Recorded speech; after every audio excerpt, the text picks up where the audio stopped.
Bismillahirrahmanirrahim. Assalamualaikum warahmatullahi wabarakatuh. Waalaikumsalam warahmatullahi wabarakatuh.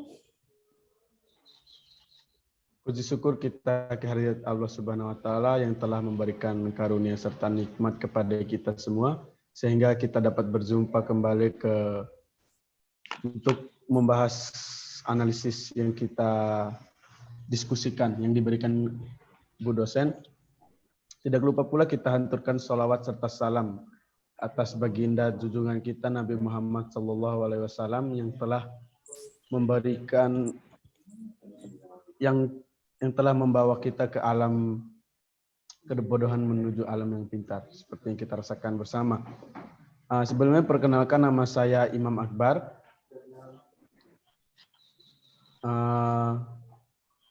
Dan selanjutnya Mbak Ratna akan membacakan apa yang kita diskusikan. Mbak Ratna dipersilakan. Oke, terima kasih Mas Imam atas kesempatannya. Ya. Jadi hari ini kita akan membahas berdiskusi tentang analisis kebutuhan sumber daya manusia untuk laporan kelayakan bisnis pada penerapan perusahaan PT Indosat. Di mana PT Indosat Ooredoo adalah perusahaan provider yang sudah berdiri sejak tahun 1967. Beberapa kunci kesuksesan PT Indosat Ooredoo dapat bertahan sampai saat ini adalah dengan terus melakukan inovasi dan kemampuannya dalam melakukan pengelolaan sumber daya manusia. SDM merupakan aset yang berharga yang dimiliki perusahaan, karena tanpa SDM maka kegiatan operasional perusahaan tidak dapat berjalan optimal. Sumber daya manusia adalah salah satu kunci efektivitas kegiatan operasional sebuah perusahaan. Hal ini dipaparkan Novianti pada tahun 2012. Apapun bentuk perusahaannya pasti membutuhkan sumber daya manusia untuk menjalankan visi dan misi dari perusahaan tersebut. Perusahaan harus melakukan proses seleksi yang efektif untuk menemukan sumber daya manusia yang tepat agar tujuan perusahaan dapat tercapai. Oleh sebab itu, pengelolaan sumber daya manusia dalam suatu perusahaan harus diperhatikan dengan baik, karena pengelolaan sumber daya manusia tidak semudah memindahkan barang, akan tetapi membutuhkan kemampuan untuk mengorganisir kebutuhan karyawan dan perusahaan agar keduanya dapat berjalan seimbang guna mencapai tujuan perusahaan. Materi selanjutnya akan dijelaskan oleh Mbak Diana.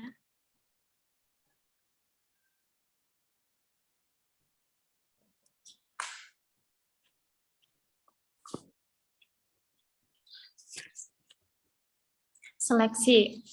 Uji kemampuan yang kognitif juga dapat mengukur hal-hal seperti kemampuan penalaran dan termasuk tes kecerdasan dan tes kemampuan kognitif tertentu. Tes yang dilakukan Indosat untuk menyeleksi karyawan eksternal menggunakan psikotes dan interview.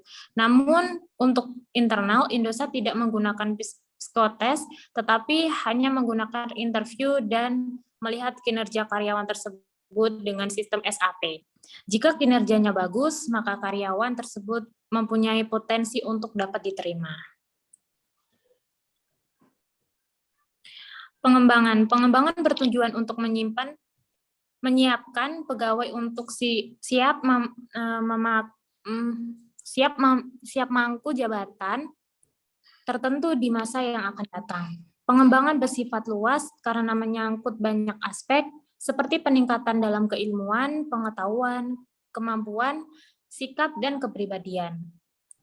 Program pelatihan dan pengembangan bertujuan untuk menutupi GAP antara kecakapan karyawan dan permintaan jabatan selain untuk meningkatkan efisiensi dan efektivitas kerja karyawan dalam mencapai sasaran kerja. Pengembangan sumber daya manusia jangka panjang banyak memiliki manfaat, misalnya dalam rangka mengurangi ketergantungan pada penarikan karyawan baru, memberikan kesempatan kepada karyawan lama.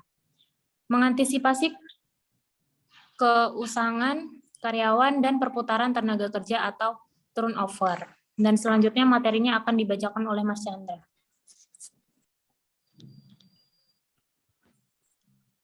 Baik, terima kasih. Selanjutnya ada penilaian kinerja. Manajemen maupun karyawan itu perlu umpan balik atas kerja mereka. Hal ini merupakan hasil dari penilaian kinerja. Hasil penilaian prestasi kerja atau performance appraisal, karyawan dapat memperbaiki keputusan-keputusan personalia dan memberikan umpan balik kepada karyawan tentang pelaksanaan kerja mereka. Agar pelaksanaan penilaian prestasi kerja dapat dilaksanakan dengan baik, aktivitas ini perlu dipersiapkan. Sistem-sistem penilaian harus mempunyai hubungan dengan pekerja, praktis, memiliki standar-standar, dan menggunakan ukuran yang dapat diandalkan. Kemudian ada kompensasi. Kompensasi dapat didefinisikan sebagai sesuatu yang diterima karyawan sebagai balas jasa untuk kerja mereka. Sebelum kompensasi diberikan, terlebih dahulu dilakukan proses kompensasi, yaitu suatu jaringan berbagai subproses untuk memberikan balas jasa kepada karyawan bagi pelaksanaan pekerjaan dan untuk memotivasi mereka agar mencapai tingkat prestasi yang diinginkan. Imbalan atau jasa yang diterima karyawan dibagi atas dua macam, yaitu ada imbalan yang bersifat finansial atau sering disebut kompensasi langsung, dan satu lagi ada yang namanya non-finansial atau bisa disebut kompensasi pelengkap atau kompensasi tidak langsung yang tidak secara langsung berkaitan dengan prestasi kerja.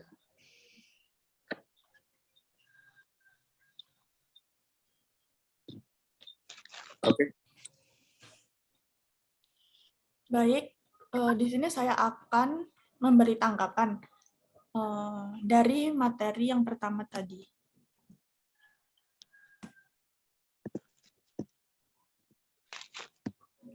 Dari materi yang telah dipaparkan, bagaimana cara perusahaan merekrut sumber daya manusia agar menemukan SDM yang tepat dan dapat mencapai tujuan perusahaan.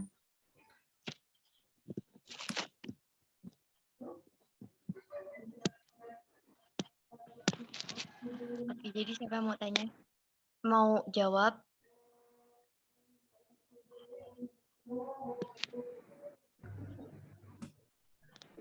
Gimana Mbak pertanyaannya Mbak Windy? Dari materi yang telah diterapkan, bagaimana cara perusahaan merekrut sumber daya manusia agar menemukan SDM yang tepat dan dapat mencapai tujuan perusahaan?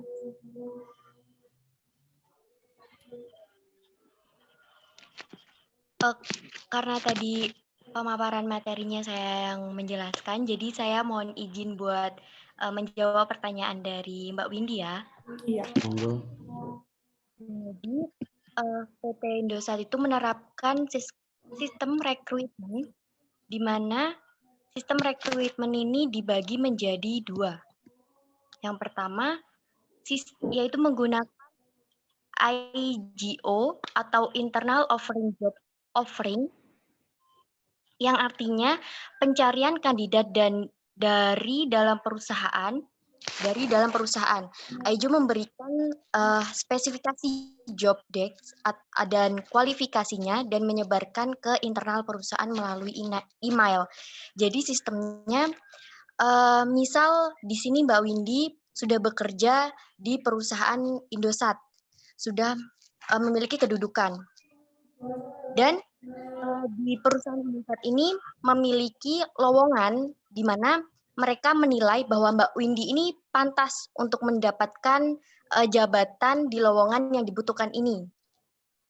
Misal jabatannya itu quality control, dan di situ tim rekrutmen yang dimana biasanya itu ada HRD, itu mereka akan langsung menghubungi Mbak Windy. Mbak Windy langsung meng-email Mbak Windy menawarkan bahwa menyatakan bahwa memberitahu bahwa saat ini Indosat membutuhkan karyawan baru atau penambahan karyawan di bagian quality control, seperti itu. Lalu sistem yang kedua yaitu EGO, yang dimana EGO yaitu External Job Offering, artinya pencarian kandidat dari luar perusahaan. EGO biasanya memposting job ke website perusahaan, koran, dan LinkedIn. EGO ini mempunyai beberapa tahapan ya. Nah, itu nanti tahapannya itu ketika sudah ada pengumuman rekrutmen, biasanya tahapan selanjutnya itu akan masuk ke tahapan seleksi. Seperti itu. Kalau biasanya kalau untuk pihak eksternal seperti yang dijelaskan tadi, biasanya melalui website atau kalau sekarang itu banyak Indosat saya pernah menemukan di mana tawaran lowongan kerja itu dibagikan lewat TikTok. Itu merupakan inovasi baru ya, bisa dibilang inovasi baru dalam pengumuman rekrutmen seperti itu. Baik, jadi seleksi tadi itu berdasarkan teori dari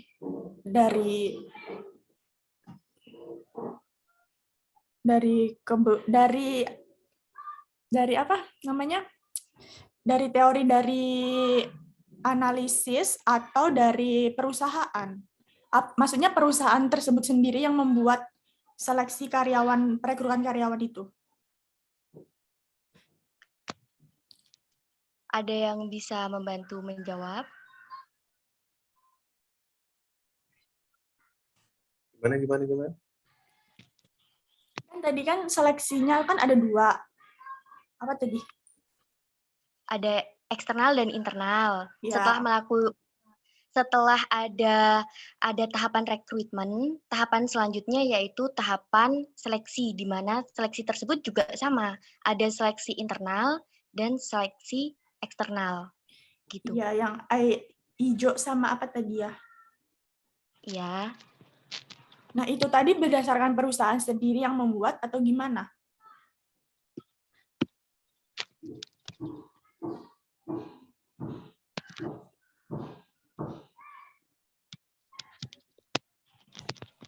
Maksudnya dari perusahaan Indosatnya gitu. Iya. Itu yang membuatnya itu dari itu sendiri atau ada analisis lain gitu. Teori lain dari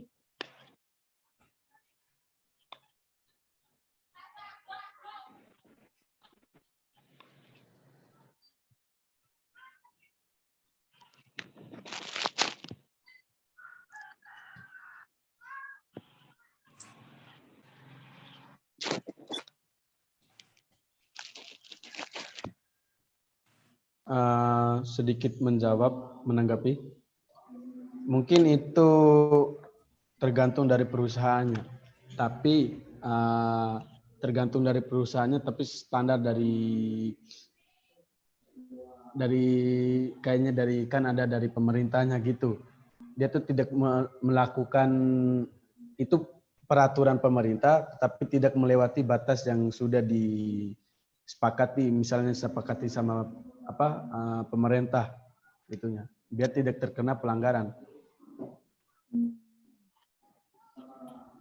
Oke. Mungkin sedikit itu aja. Berarti perusahaan itu membuat membuat rekrut karyawan sendiri gitu ya? Iya, bisa dikatakan dia membuatnya sendiri di peraturannya. Tata cara perekrutannya bisa dibuat sendiri mereka. Sesuai standar perusahaan masing-masing. Gitu. Iya. Jadi begini, dari sistem rekrutmen itu kan pasti setiap perusahaan memiliki standar masing-masing ya. Mereka mencari yang seperti ini, atau misal untuk posisi quality control, misal untuk fresh graduate itu harus Nah,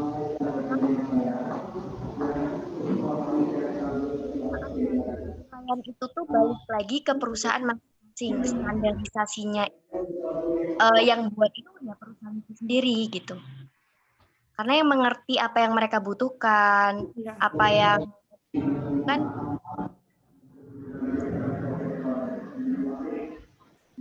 Gitu ya, terima kasih.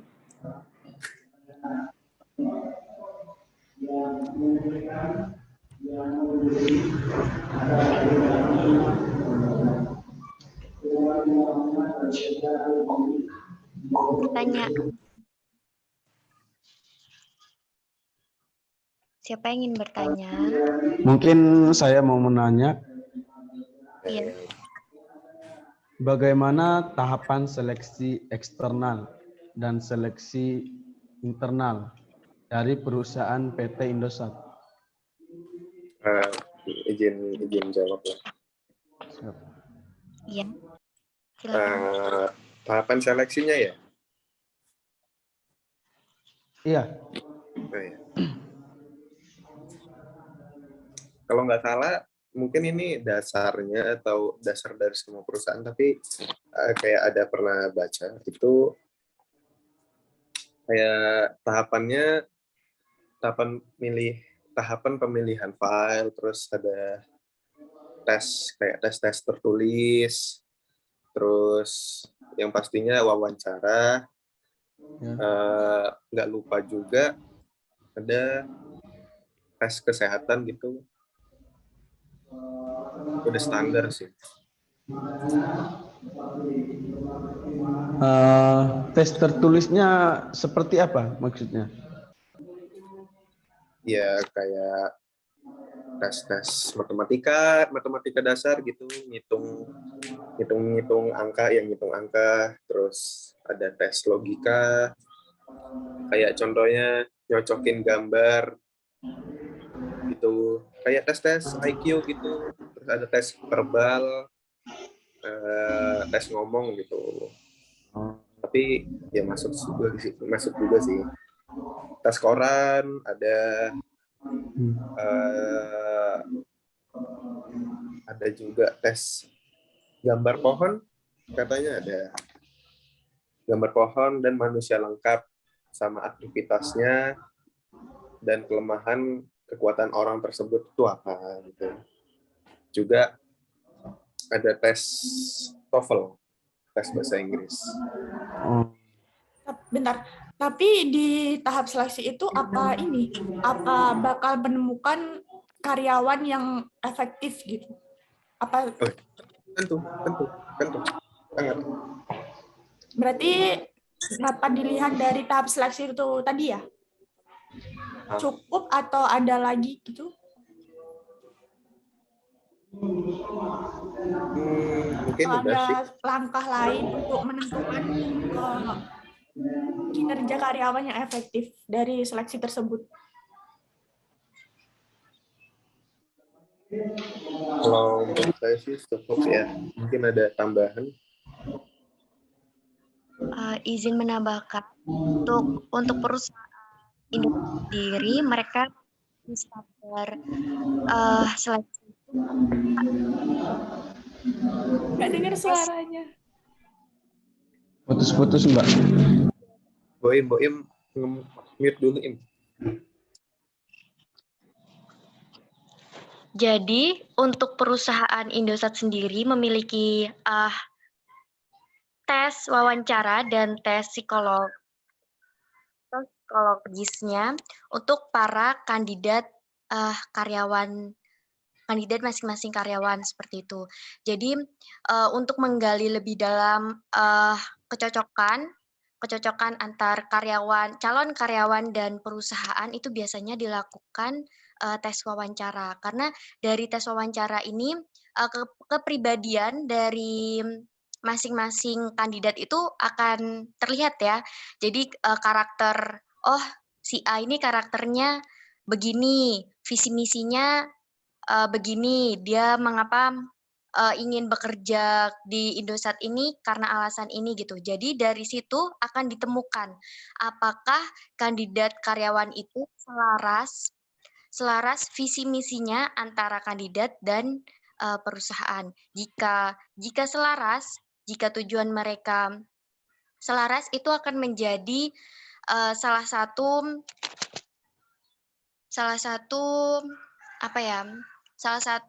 dasar keputusan mereka untuk menerima kandidat karyawan tersebut. Seperti itu.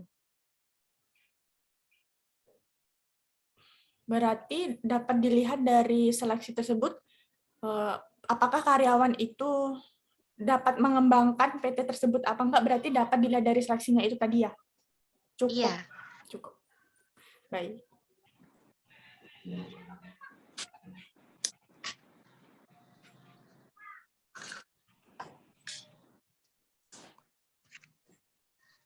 Saya izin bertanya.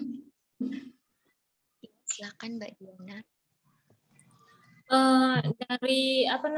Dari proses seleksi tersebut kan kita dapat mengetahui tuh skill karyawan dari proses seleksi dari interview atau psikotes yang dilakukan oleh perusahaan Indosat Ooredoo itu. Nah,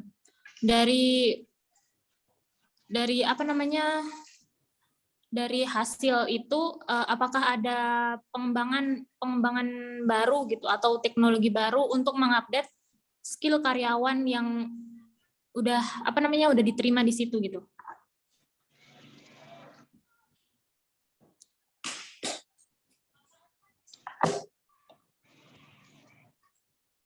Dipersilahkan yang ingin menjawab. Mungkin saya akan menjawab. Indosat sendiri akan mengirim karyawannya ke Cina atau beberapa negara, mengirim ke beberapa negara gitu, mempelajari teknologi baru yang dikembangkan oleh Huawei ILT atau HRM.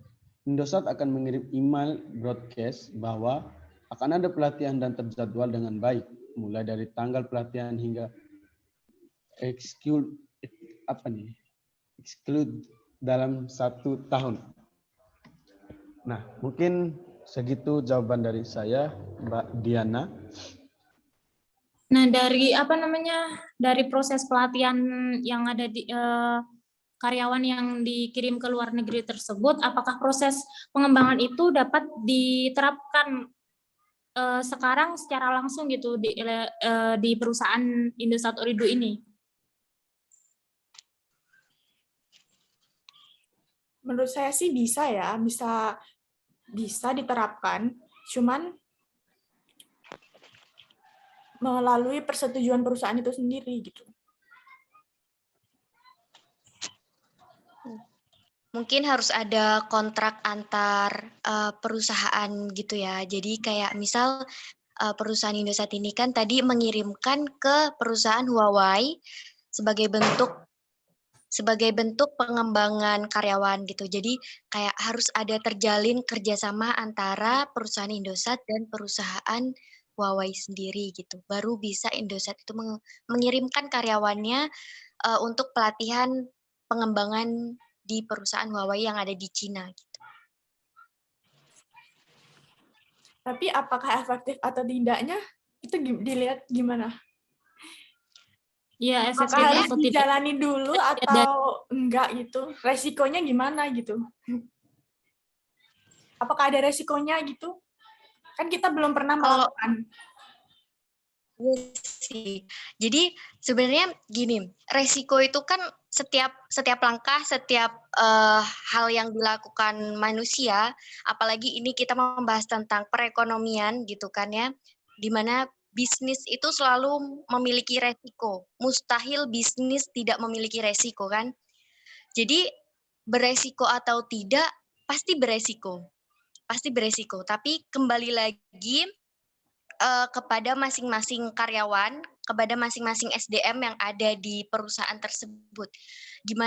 Gimana sih kita bisa menjamin gitu SDM-nya ini tuh memiliki standarisasi gitu kan, untuk memperkecil resiko gagal gitu ya, mungkin gagal dari pelatihan yang udah dikirim gitu. Nanti tahu-tahu 1 tahun pelatihan nggak dapet apa-apa gitu kan yang ditakutin.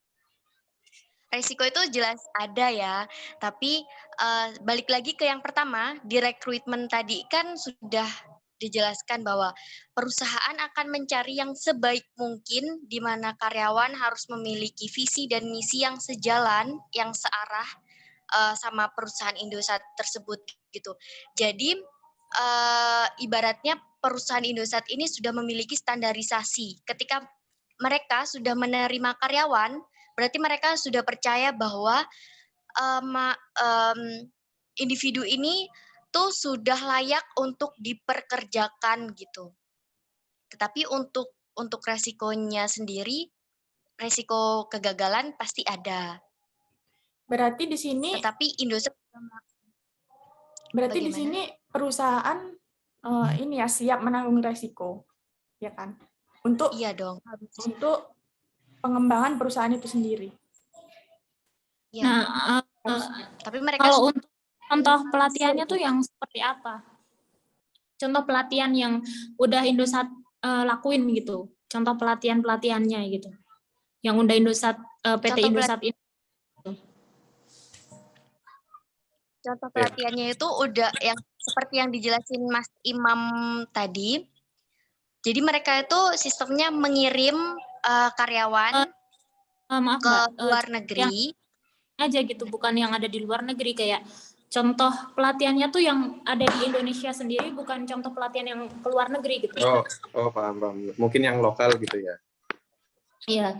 Mungkin yang kapan? Kalau untuk lokal, Ya udah. iya bisa Coba Mas saya jawab ya. ditambahin. Ya, siapa yang mau jawab? Mas Chandra. Ini ada yang namanya cross functional training, itu tuh pelatihan lintas fungsional. Itu contohnya bisa dibilang kayak kita nyuruh karyawan itu, pelatihan karyawan itu buat ngelakuin pekerjaan atau tugas yang bukan di bidangnya gitu. Jadi biar dia bisa multitasking gitulah, biar nggak cuma satu. Terus ada tim training, itu pelatihan tim namanya ya. Biasanya dilakuin di luar ruangan dengan menerapkan beberapa permainan. Namun tidak jarang pelatihan tim juga dilakukan di dalam kantor. Jadi biar kayak latihan apa sih? Biar terbiasa gitu sama situasi di luar, di dalam, biar akrab juga sama yang lain gitu, biar betah juga.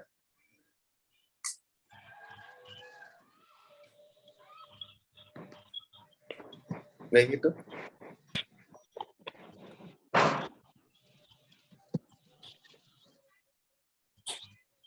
Baik, berarti kan ini kita udah selesai merekrut, kemudian langkah-langkahnya sudah ya. Kemudian untuk diterapkan di perusahaan, apakah kinerja dari karyawan itu akan bertahan lebih baik gitu, atau nanti kan bisa aja itu karyawan bisa turun kinerjanya gitu. Terus perusahaannya itu bagaimana bisa menahan dari kinerja perusahaan yang baik?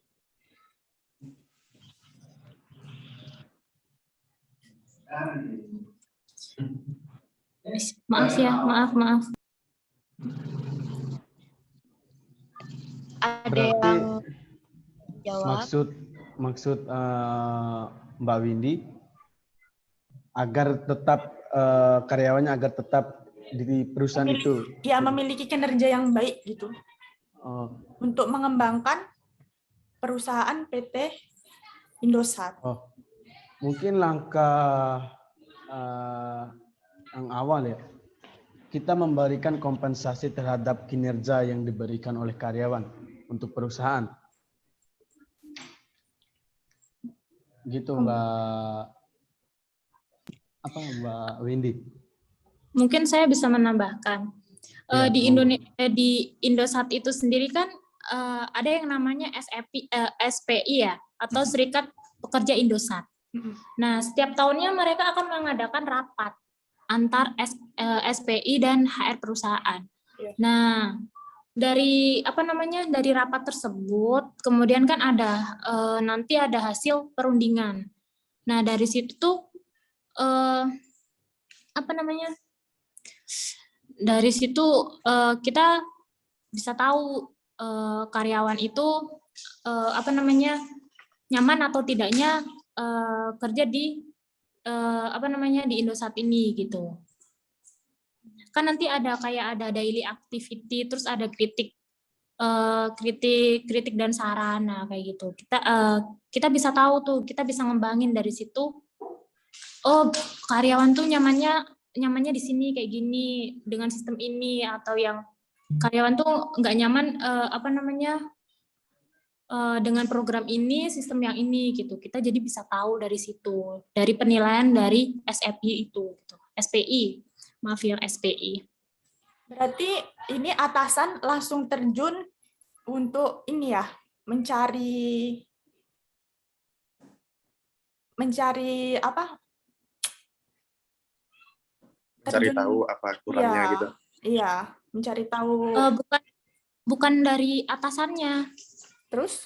Tapi di perusahaan itu pasti ada HRD ya, terutama perusahaan yang udah berbasis PT. Kayak Indosat ini kan ada HRD-nya, seperti HRD sumber daya manusianya. Nah, dari situ kita tahu karyawan tuh nyaman atau tidaknya di sini gitu, di perusahaan ini gitu.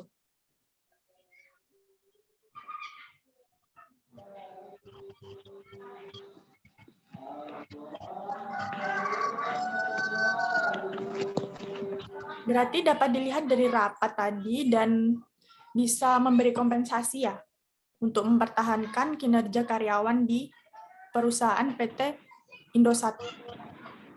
Nah, salah satu contohnya adalah kita memberikan kompensasi untuk karyawan yang disiplin, rajin, yang seperti itu.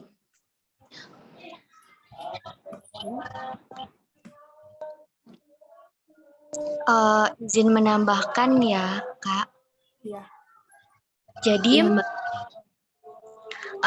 seperti yang dijelaskan Mbak Diana tadi, jadi perusahaan Indosat ini akan melakukan penilaian terhadap karyawan.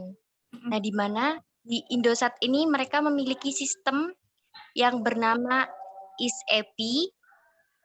Sistem ini bekerja merekam bagaimana kinerja karyawan dan akan secara otomatis mereka akan memberikan nilai dengan scorecard yang diberikan oleh manajer HRD, manajer HR.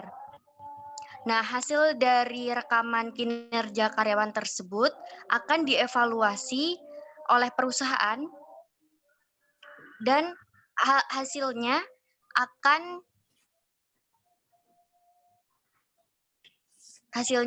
perusahaan akan memutuskan apakah karyawan ini patut dipertahankan atau sebaiknya digeser atau bahkan diberhentikan begitu. Jadi bertahan tidaknya karyawan itu dari perusahaan sendiri itu mereka sudah memiliki sistem gitu. Sistem yang bekerja secara otomatis untuk menilai kinerja karyawan, seperti itu. Berarti itu salah satu cara untuk agar karyawan bersemangat dalam bekerja di perusahaan itu ya? Iya, itu juga bisa menjadi motivasi. Karena dengan begitu kan berarti kinerja karyawan itu akan selalu terawasi kan? Selalu terawasi karena terekam secara otomatis seperti itu. Dan per tahunnya itu akan dilakukan evaluasi gitu. Jadi semisal karyawannya itu mau melakukan pelanggaran gitu kan pasti mikir 2-3 kali gitu kan, karena mereka juga tahu bahwa kinerja mereka itu diawasi oleh sistem seperti itu. Berarti tingkat turunnya kinerja itu lebih sedikit ya, karena sistem itu tadi, SEP tadi.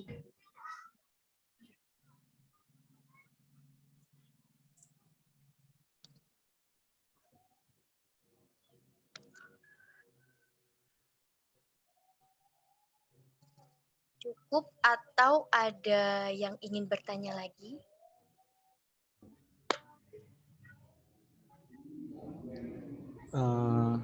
Saya rasa pembahasan kita kali ini cukup sampai di sini dulu. Karena mengingat waktu juga. Baik. Bagaimana? Adakah yang mau memberi kesimpulan?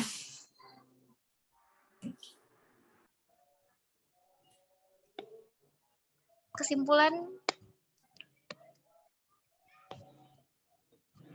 Dari diskusi hari ini?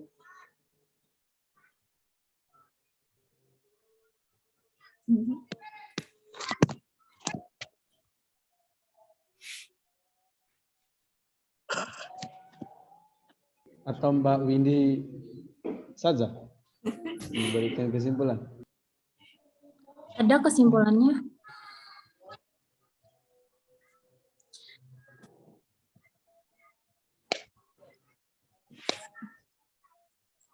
Ya, saya akan menambahkan kesimpulannya. PT Indosat Ooredoo itu merupakan perusahaan multinasional dan merupakan salah satu perusahaan provider terbesar di Indonesia.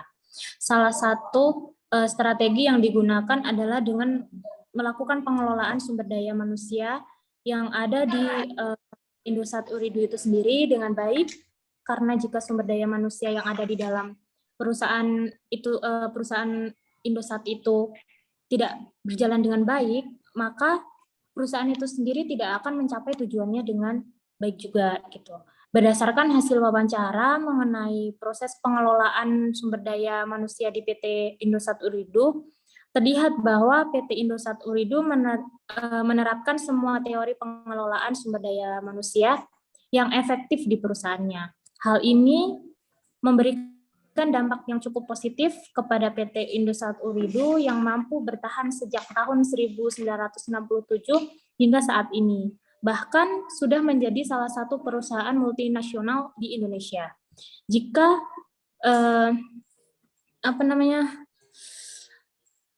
hal ini tentu dapat mengakibatkan kecemburuan sosial gitu untuk PT-PT yang lain gitu. Dan mereka kemudian mengikuti cara melakukan pengelolaan sumber daya manusianya dari PT Indosat Ooredoo itu. Gitu.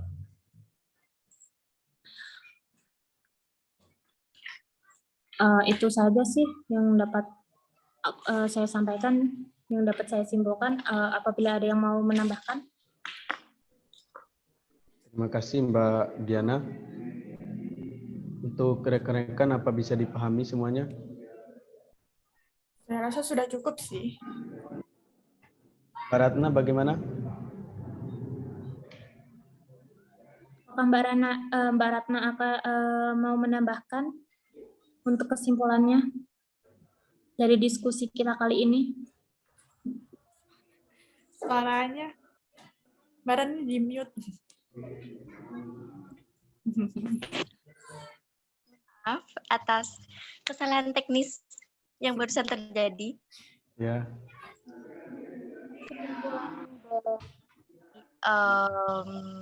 Diskusi kita kali ini sudah cukup terwakili ya dengan apa yang dijelaskan oleh Diana.